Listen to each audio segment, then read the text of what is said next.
Hello students. चलिए तो आज हम आगे बढ़ाते हैं इस लेक्चर को। तो मैं आपसे ये बोलना चाहूंगा कि अगर आपने पहला वीडियो नहीं देखा है वेक्टर का तो पहले आप उसको देखिए, तब जाकर के ये वीडियो देखिएगा ताकि कनेक्शन एस्टेब्लिश्ड हो और आप एक रिदम में रहे। ठीक है, तो चलिए स्टार्ट करते हैं वेक्टर। जैसे कि पिछले क्लास में मैंने ये बातें की थी। बहुत सारी चीजें हम लोगों ने पढ़ा था कि फिजिकल क्वांटिटी क्या होता है। मैंने फिजिकल क्वांटिटी आपको बताया था। उसके बाद मैंने बताया था कि दो तरीके का फिजिकल क्वांटिटी आपको पढ़नी है, एक स्केलर और दूसरा वेक्टर, और वेक्टर को ही हम लोग पढ़ रहे हैं।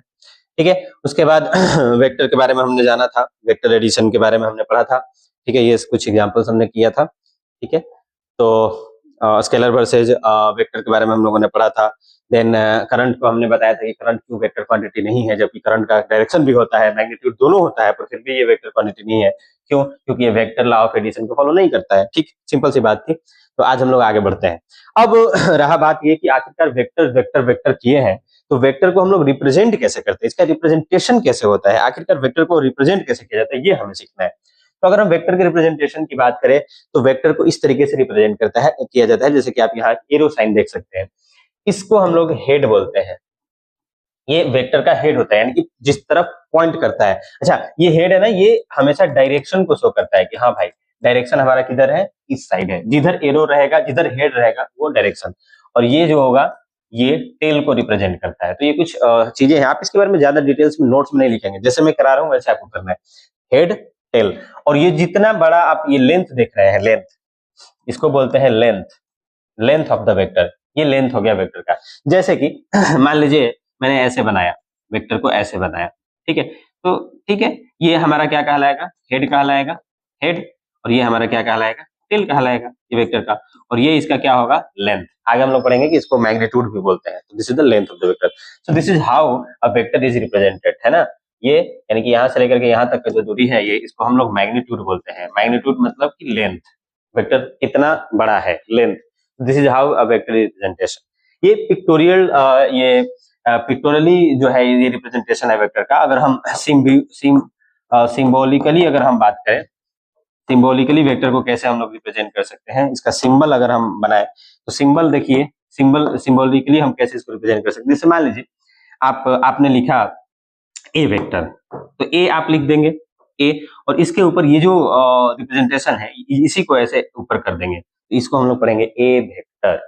इसको पढ़ा जाएगा ए वेक्टर। तो जैसे मान लीजिए कहीं पे ए बी है, ए बी मतलब यहाँ से यहाँ तक का कोई लेंथ है, ये ए है और ये बी है, और ये है वेक्टर, और ये क्या है, वेक्टर है।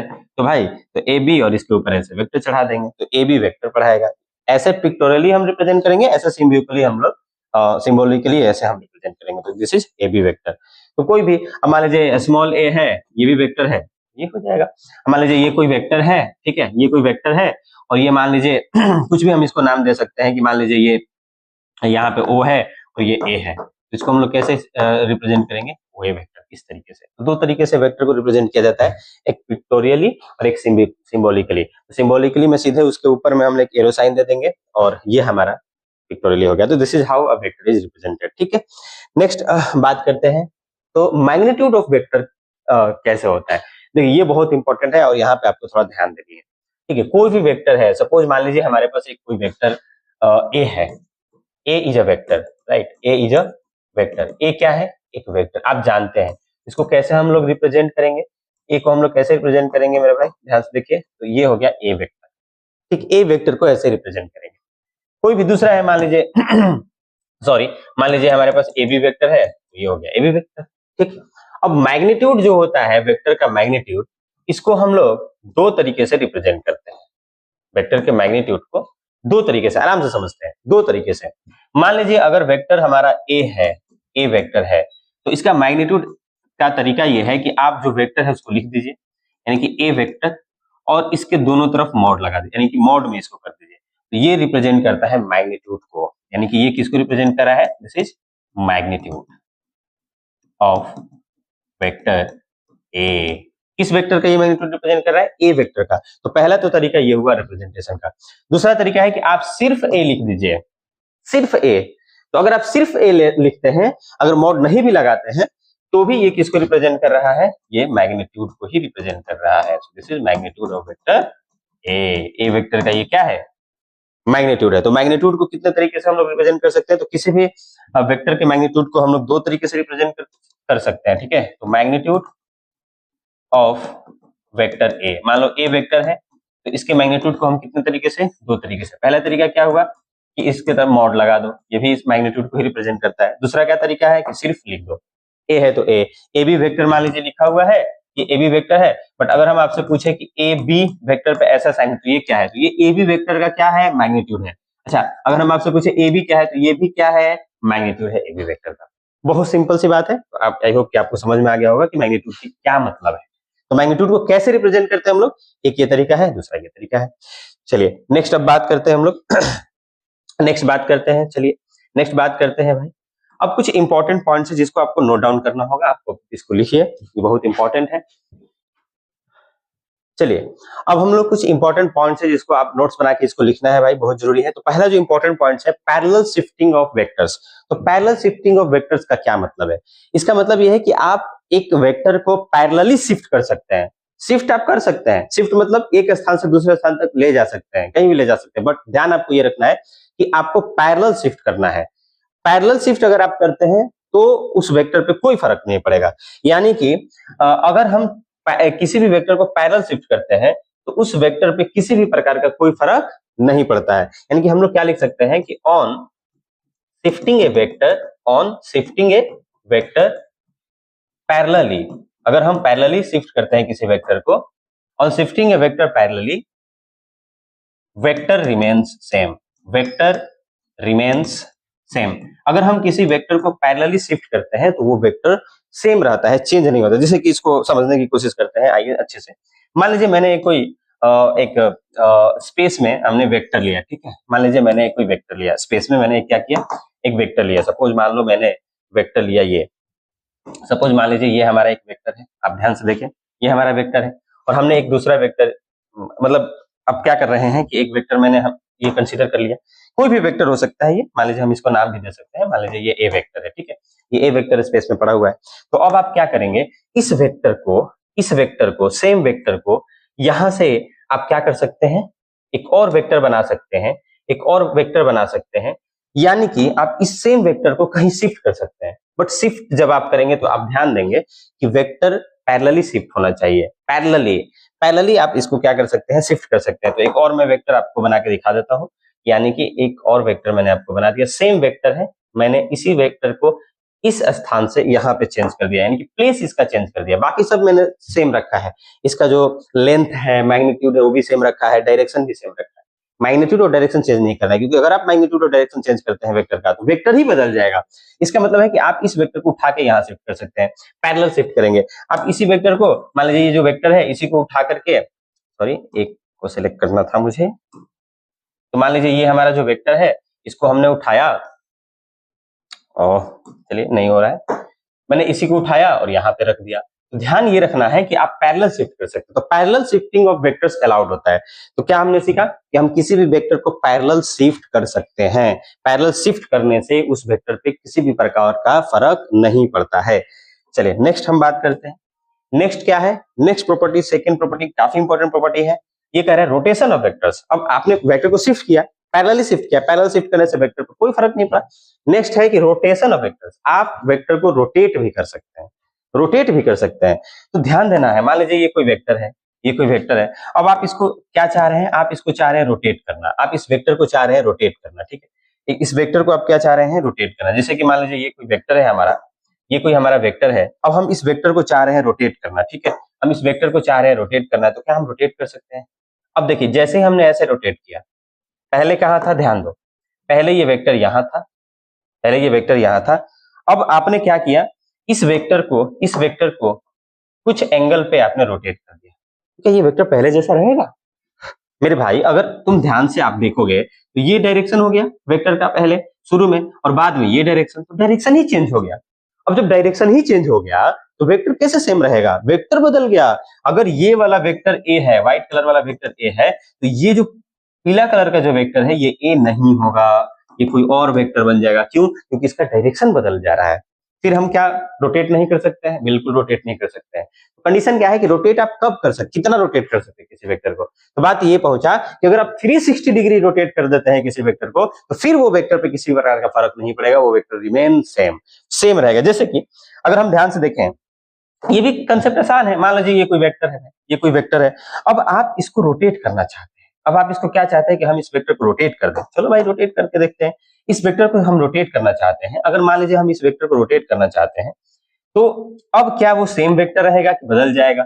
ठीक है, हम इसको रोटेट करना स्टार्ट किए, तो रोटेट करेंगे, रोटेट करके हम क्या करेंगे, इस वेक्टर को रोटेट करना स्टार्ट करेंगे, घुमाएंगे और फिर ला करके यहीं पे 360 अगर कर देंगे तो होगा क्या, जब हम 360 करेंगे तो वेक्टर फिर से ऐसे ही आ जाएगा, सेम ऐसे ही आ जाएगा, है ना, वापस वैसे ही आ जाएगा। यानी कि 2 पाई एंगल अगर हम रोटेट करते हैं तो वेक्टर फिर से वही सेम डायरेक्शन हो जाएगा, मैग्नीट्यूड तो वैसे भी छेड़ना नहीं है। तो इसका मतलब है कि आप वेक्टर को 360 डिग्री रोटेट कर सकते हैं। आप वेक्टर को कितना डिग्री रोटेट कर सकते हैं? 360 रोटेट कर सकते हैं। तो यहाँ पे आप लिख सकते हैं कि ऑन रोटेटिंग ए वेक्टर कितना, बाई 2 पाई एंगल या 360 degree angle, the vector remains same. तो वेक्टर क्या रहता है? सेम रहता है, रिमेन्स सेम। बट ध्यान देना है कि अगर हम वेक्टर को रोटेट करते हैं, on rotating a vector other than 2 pi angle, यानी 360 के अलावा किसी भी एंगल पे आप वेक्टर को जब रोटेट करते हैं तो वेक्टर क्या होगा? सेम नहीं रहेगा। तो वेक्टर चेंज्ड, वेक्टर क्या होगा? बदल जाएगा, चेंज हो जाएगा। ठीक है, आई होप कि आपको ये प्रॉपर्टी आपको समझ में आ गया होगा। नेक्स्ट प्रॉपर्टी की अगर हम बात करें ना, तीसरा प्रॉपर्टी, और ये भी इंपॉर्टेंट प्रॉपर्टी है, और ये तो एक कंसेप्ट है, प्रॉपर्टी क्या, ये तो कंसेप्ट भी है। आप इस कंसेप्ट को काफी अच्छे से समझेंगे। आइए समझने की कोशिश करते हैं कि ये कंसेप्ट क्या कह रहा है। आइए इस कंसेप्ट को हमें समझना है कि ये कंसेप्ट क्या कह रहा है। कंसेप्ट है, ठीक है, तो इसको अच्छे से आपको समझना है और काफी इंपॉर्टेंट है। ये आपको हर जगह यूज होने वाला है, 12th हो 11th हो, किसी भी क्लास की अगर हम बात करें, दोनों क्लास में आपको भर कर ये कंसेप्ट यूज होगा। एंगल बिटवीन वेक्टर्स, दो वेक्टर्स के बीच में एंगल। देखिए इसका तो स्टेटमेंट अगर हम लिखवाने चले तो बहुत बड़ा स्टेटमेंट है, पर मैं आपको बता देता हूं, आपको भी सिर्फ समझना है, इसमें कुछ ज्यादा नोट्स की जरूरत नहीं है। दो वेक्टर्स के बीच में एंगल कैसे हम लोग निकालते हैं, ये हमें ध्यान से देखना है। तो क्या है कि जैसे मान लीजिए हमने दो वेक्टर कंसीडर किया, एक वेक्टर मान लीजिए ये है, सपोज मान लीजिए ये एक वेक्टर है, स्पेस में ऐसे ए वेक्टर पड़ा हुआ है, और दूसरा वेक्टर ये बी है, ये स्पेस में पड़ा हुआ है। और now we want to calculate कि इन दोनों वेक्टर के बीच में कितना एंगल होगा। तो आप क्या सोचेंगे, इन दोनों के बीच में यही होगा एंगल, यही तो होगा, ठीक है। तो नहीं, इसके लिए कुछ रूल्स है, आपको उन रूल्स को फॉलो करना पड़ेगा। फर्स्ट रूल क्या है, या तरीका क्या है करने का, कि जो दो वेक्टर दिया गया है उन दोनों वेक्टर्स को, ध्यान से देखिए, उन दोनों वेक्टर्स को टेल से टेल ज्वाइन करो। सो क्या करना है आपको, टेल टू टेल ज्वाइन करना है। सबसे पहला काम क्या करना है कि आप जो दो वेक्टर के बीच में एंगल निकाले जा रहे हैं उसके टेल को टेल से ज्वाइन कर दीजिए। अरे भाई गजब, टेल से टेल ज्वाइन करना है, आइए टेल से टेल ज्वाइन कर देते हैं। अब स्पेस में दो वेक्टर यहाँ पे पड़े हुए थे, ए वेक्टर और बी वेक्टर। अब आप कैलकुलेट करना चाहते हैं ए वेक्टर और बी वेक्टर के बीच में कितना है एंगल, तो आप दोनों का टेल को मिलाएंगे। तो टेल हमने बताया था कि ये पूंछ होता है, टेल होता है, ये ए वेक्टर का टेल है, ये बी वेक्टर का टेल है, ये दोनों मिलेगा कैसे? तो भाई कैसे मिलाएंगे हम दोनों को, कैसे मिला देंगे हम दोनों को?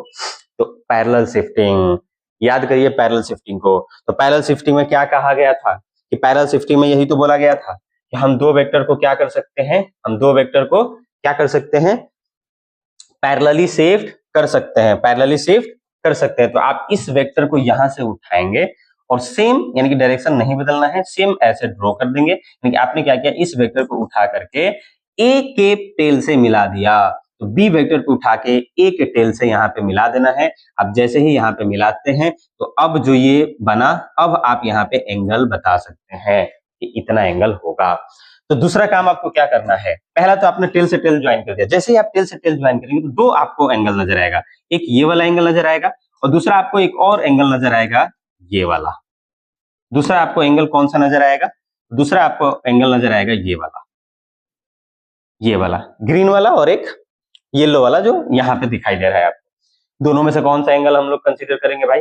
तो आपको दोनों में से कंसीडर करना है स्मॉलेस्ट एंगल को, स्मॉलेस्ट एंगल, यानी कि दो एंगल बनेगा, एक बड़ा एक छोटा, तो आपको कौन सा एंगल करना है कंसीडर? स्मॉलेस्ट। जो स्मॉलेस्ट एंगल होगा वही आपका angle between the two vectors होगा। आइए जैसे इसको हम एक एग्जांपल से समझते हैं। मान लीजिए हमारे पास एक वेक्टर ए है और हमारे पास एक और वेक्टर है बी, ठीक है, और ये जो एंगल है वो है 120 degree, suppose 120 degree. Now the question is कि ए और बी वेक्टर के बीच में कितना एंगल होगा? तो बहुत सारे लोग 120 बता देंगे। नहीं, आपको भूलना नहीं है, आपको याद रखना है। क्या याद रखना है? कि हाँ, मुझे पता है कि एक तरीका होता है। तरीका क्या होता है कि आप दोनों वेक्टर के टेल से टेल मिलाएंगे, और यहाँ देखिए ना, हेड से टेल मिला है ना, ए का हेड और बी का टेल मिला है ना, इसलिए ये गलत है। तो आप क्या करेंगे, जैसे हमारा ये ए वेक्टर है और बी वेक्टर ये है, तो आप क्या करेंगे कि बी वेक्टर को उठाएंगे, वहां से बी वेक्टर को यहां से उठाएंगे और उठा करके ए के टेल से ऐसे मिला देंगे, ए के टेल से ऐसे मिला देंगे। भाई ठीक है, मिला दिए, ए के टेल से इसको मिला देंगे। अच्छा, अगर हम ध्यान से देखें तो इसका मतलब है कि आप इसको भी चाहेंगे, ये भी, इसका भी तो टेल है और ये इसका टेल है, तो इसको भी उठा करके यहाँ से आप ऐसे पैरेलली शिफ्ट कर सकते हैं। इसका मतलब कि ये वाला एंगल है एक्चुअली, यानी कि एंगल हमारा तो ये वाला है जो हम निकालना चाहते हैं। तो ये 120 है, तो ये कितना हो जाएगा? 60 डिग्री। 180 डिग्री होता है ना, तो ये 60 डिग्री। इसका मतलब एंगल बिटवीन द वेक्टर कितना हो जाएगा? 60 degree. Angle between the vectors कितना हो जाएगा? 60 डिग्री। तो आसानी से आप दो वेक्टर्स के बीच में एंगल निकाल सकते हैं। जैसे कुछ और क्वेश्चंस हम लोग कंसीडर कर सकते हैं। जैसे मान लीजिए हम आपको कराएं, मान लीजिए ये कोई एक वेक्टर ए है, ठीक है, ये कोई वेक्टर ए है, मान लेते हैं ये कोई वेक्टर ए है ना, और हमारे पास ये कोई वेक्टर बी है, ए वेक्टर और B vector. Now the question is कि क्या होगा इन दोनों वेक्टर के बीच का एंगल? इन दोनों वेक्टर के बीच का एंगल क्या होगा, ये हमें कैलकुलेट करना है। चलिए भाई, तो अगर आप ध्यान से देखेंगे तो आप कहेंगे अरे दोनों के बीच का एंगल तो 0 डिग्री है, कुछ एंगल ही नहीं है, ये इधर है 0 डिग्री। पर नहीं, आप कंसेप्ट से चलेंगे। तो कंसेप्ट क्या कहा था? कंसेप्ट कहा था कि दोनों में से किसी के भी टेल को टेल से ज्वाइन कर दो, या तो इसका या इसका, दोनों आप तरीका सही है। तो हम इसको अगर हम ज्वाइन करते हैं तो यहाँ से उठाएंगे तो यहाँ तो टेल से टेल ज्वाइन हो नहीं रहा है, दिक्कत हो रहा है। टेल से टेल ज्वाइन हो नहीं रहा है, तो टेल से टेल ज्वाइन कैसे होगा? टेल से टेल ज्वाइन कैसे होगा? ना, ये क्वेश्चन बहुत बड़ा है कि टेल से टेल ज्वाइन होगा कैसे। तो अगर आप ध्यान से देखेंगे, अरे ये तो सही है भाई, ये तो आप सही थे, 0 डिग्री ही होगा। क्यों? क्योंकि देखिए, टेल से टेल ज्वाइन करने के लिए हमें इसके ऊपर रखना ही पड़ेगा। तो अगर आप इसके ऊपर ऐसे रखते हैं तो इसका मतलब है कि अब ये टेल से टेल ज्वाइन हो गया। ये तो सही था, इसका मतलब कि दोनों के बीच का एंगल हमारा कितना हो जाएगा? 0 डिग्री हो जाएगा। चलिए एक और क्वेश्चन हम लोग करते हैं। मान लीजिए ये हमारा ए वेक्टर है, ठीक है, मान लीजिए ये हमारा ए वेक्टर है, ए वेक्टर, और ये हमारा जो है, ये हमारा इस बार ऐसे है हमारा कौन सा वेक्टर? B vector. ये है हमारा बी वेक्टर। तो अब हम एंगल कैलकुलेट करने की कोशिश करते हैं। तो फिर से वही काम हम करेंगे, किसी एक वेक्टर को यहाँ से उठाएंगे और दूसरे वाले के टेल से मिला देंगे। तो ये इसके टेल से मिला दिए, यानी कि दोनों के हमने टेल को क्या किया? एक साथ मिला दिया, तो टेल से टेल मिल गया। तो अब ये जो एंगल होगा वो कितना हो जाएगा? 180 डिग्री। तो यानी कि हमारा थीटा कितना हो जाएगा? 180 डिग्री।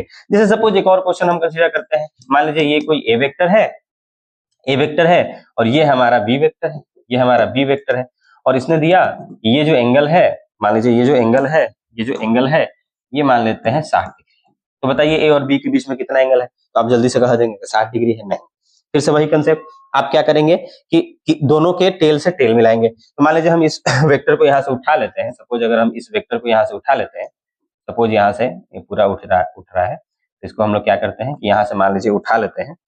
तो उठाते हैं पीला वाले को, उठा करके इसके टेल से ऐसे ज्वाइन कर देंगे, ये इस तरीके से ज्वाइन हो जाएगा, है ना। यानी कि यहाँ से उठाएं और हमने इसको उठा करके इसके टेल से ऐसे लगा दिया, तो ये वाला बी वेक्टर यहाँ हो गया। क्योंकि हम पैरेलल शिफ्ट कर सकते हैं ना, तो पैरेलल शिफ्ट कर दिया हमने। तो यानी कि ये वाला एंगल हो जाएगा आंसर। ये वाला एंगल कितना होगा? अब देखिए मेरे भाई, ये 60 डिग्री है, ये 60 डिग्री है, तो ये कितना होगा? 120 डिग्री। अगर ये 120 है तो ये भी कितना हो जाएगा? 120 डिग्री। तो आंसर हमारा क्या हो जाएगा? 120 डिग्री। तो ऐसे बहुत सारे क्वेश्चंस भी आप कर सकते हैं।